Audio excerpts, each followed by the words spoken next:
আজকে আমি তোমাদেরকে দেখাবো জাপানিজ স্টাইলের পুডিং। দেখো, জাপান স্টাইলের পুডিং গুলো একটু আনকমন আর একটু অন্যরকম হয়।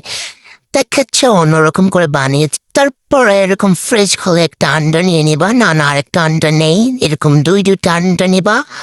আমার মতো জাপানিজ স্টাইলের পুডিং করতে দেখো এরকম গোল গোল নিবা। তারপর এরকম একটা কড়াই নিয়ে নিবা। তারপর দেখো এরকম কতগুলো ঝরনার মতো দুধ এরকম করে ঢেলে ঢেলে দিবা।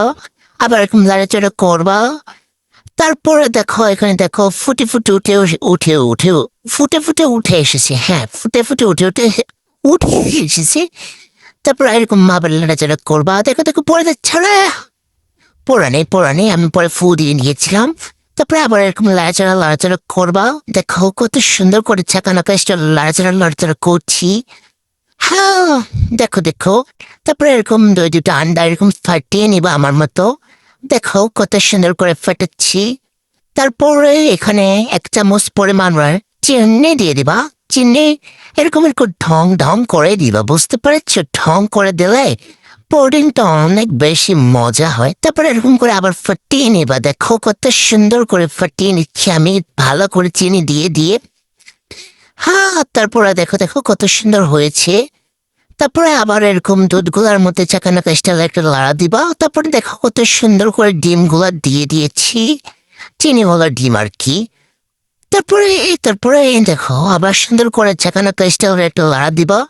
তারপরে আবার পাটির মধ্যে অনেকগুলো ডিম ছিল না, মানে আন্ডা ছিল না, আর একটু দুধ দিয়ে দিবা, নাহলে আবার তোমার আম্মু দেখলে বকা দিবে না অপচয় করার কারণে।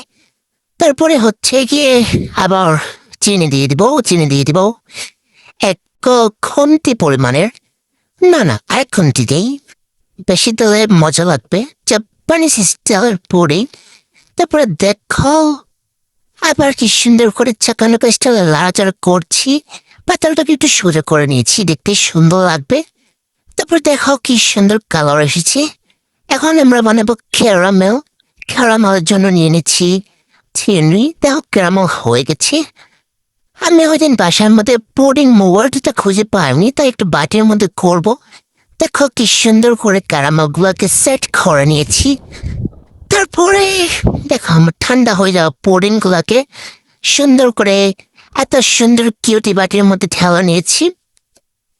তারপরে আমি যেহেতু ক্যারামেলটার মোড়টা খুঁজে পাইনি, তাই এখন তো আমাকে অন্য পদ্ধতি অ্যাপ্লাই করতে হবে, তাই না?